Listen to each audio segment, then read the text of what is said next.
The Jesus Trilogy, Book 1, The Four Messiahs, Chapter 63. Barabbas was now starting to get more nervous. The game was getting closer, but so was the end of the game. The special ball was now back in play, and he still didn't know how to throw it without the wobble. How was he going to complete a pass, much less throw it out of the city? He had worked it out so that they would be heading into the east end zone bordered by the city wall for the fourth quarter. It was loud, but he needed to be headed that way. Besides, Mo was now on his side. It was Thomas who gave him an unexpected hand. You know, Barabbas, I was working with this ball at halftime. It seemed a little heavy. I found that if I kicked it right on the laces, it would really sail.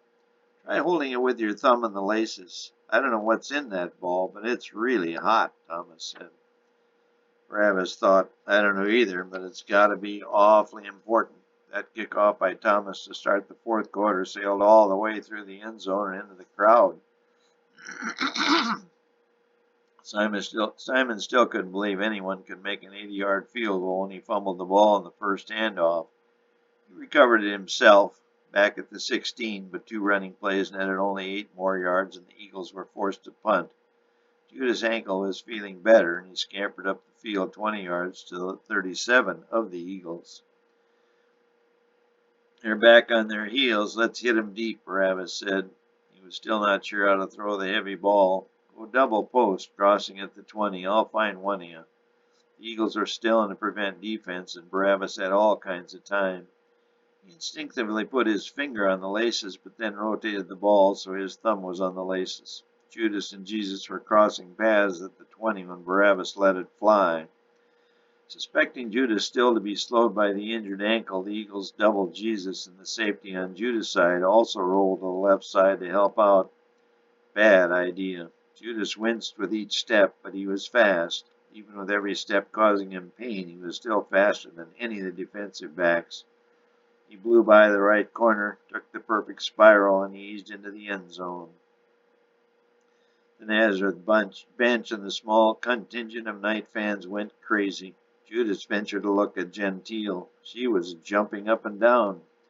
Then he glanced at Pontius Pilate's box. Both Pilate and Ching were there. Only one of them had a smile on his face. The extra point by Thomas sailed through the uprights and up into the stands. Score 39-33. Still 10 minutes left. Judas' little end zone dance, however, had triggered the ire of Simon, and he was now ready. No pipsqueak was going to show him up. Simon carried the ball 8 straight times and scored from 19 yards out on a beautiful cutback run. The extra point was good, and the hometown faithful, quiet for a while now, began cheering with more zest than ever. 46-33 was the score. 7 minutes left. The Knights were down, but they kept their heads high. Barabbas came into the huddle. Not much time for running. Spread 'em out on 3. As they broke, he said to Johnny, be ready. The Eagles continued in the prevent defense, and the Knights used the spread. Barabbas got under center, but as he called 3, he spread his knees apart and pulled his hands back. The ball was snapped through his legs right to Johnny. With Barabbas leading the blocking, Johnny had clear sailing. The stunned defenders finally dragged him down at the 14-yard line. The Knight faithful again went crazy, but were drowned out by a loud chorus of boos directed at the porous Eagle defense. The demoralized Eagle line was no match for the powerful Johnny, and he went straight up the middle for 14 more yards and the touchdown. The extra point missed. The score 46-39, 4 minutes remaining. Thomas, upset at missing the extra point, boomed another kick deep into the end zone and out of the end zone. 3 running plays later, the Eagles were forced to punt again. Judas, now inspired and ignoring the pain, returned the ball to midfield. The Eagles had been burned by Judas and Johnny, so they kept one guy in to shadow Johnny and doubled Judas. Another bad idea. Jesus and his man went stride for stride toward the goal line, but right at the goal line, Jesus made one of his patented 90-degree turns to the inside. The defender fell down, and the perfect pass nestled gently into Jesus' soft hands. Thomas was shaking like a leaf, but somehow the extra point wobbled through. 46-46. The boos continued to drown out the frenzied cheers of the Nazareth faithful. The 2-minute warning sounded. Thomas, shaking even more, booted another ball through the end zone. On the first down, the Eagles figured that if they could get 10 yards in the next 3 plays, maybe they could get to overtime, regroup, and win this thing.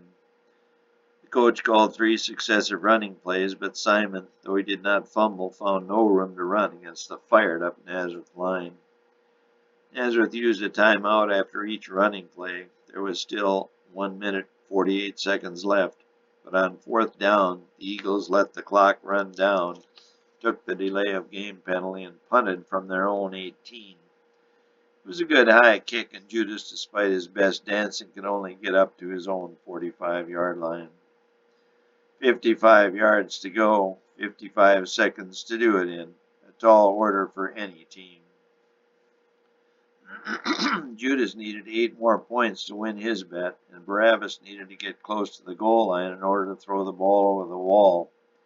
Barabbas had noticed a lot of extra security, and he'd not seen his father. He knew something was now up. He had better do his part for 6 points. 1st and 10 on their own 45-yard line. They had done this drill at least 100 times. It had to work now. It just had to. A sideline to Jesus gained 8 yards, 47 seconds left. A slant to Johnny picked up 6 more. The first down stopped the clock with 41 seconds to go. 1st and 10 at the Eagle 41. Another sideline pass, this one to Judas, picked up 12 more yards, giving the Knights a first down on the 29.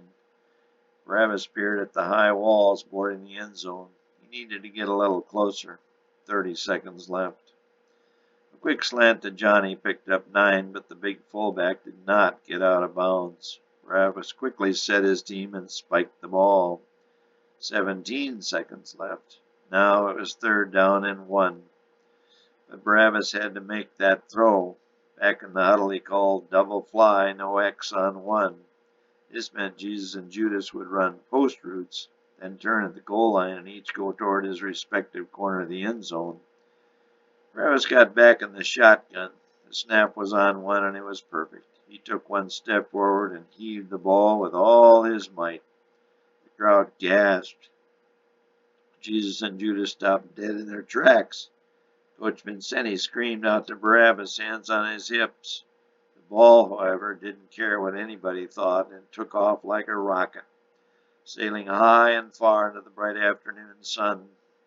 Barabbas, along with everyone else in the stadium, all 22,000 of them, stared up at the magnificent pass.